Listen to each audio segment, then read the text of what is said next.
電槍鎖鏈配滅聲狗帶，設計師 SM 強姦女公關。大玩 SM 超過30個鐘嘅就係關震中。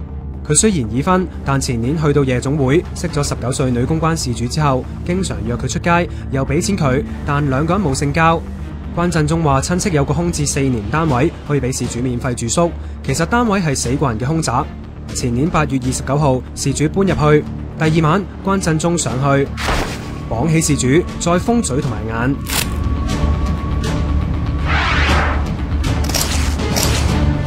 用被剪爛嘅內褲塞口，仲拎電槍電大髀，電到佢冇晒力之後，就將佢運入衣櫃。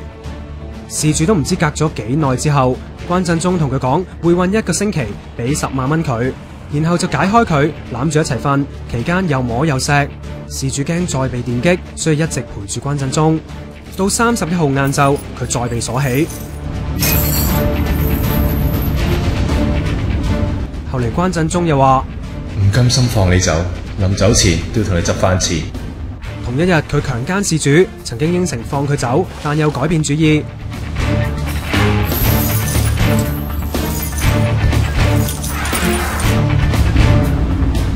今次仲用滅聲狗帶套頸，之後將鎖鏈、手扣、狗帶全部接駁去電槍嗰度。事主最終趁關震中離開單位，大叫救命，驚動鄰居報警。警方破門入屋救人，仲揾到40-50件 SM 工具。關震中尋日承認非法禁錮、非禮、強姦同埋企圖嚴重傷人罪。佢案發嗰陣同太太住喺大埔汀角村，求情就話因為私慾犯案，向事主道歉。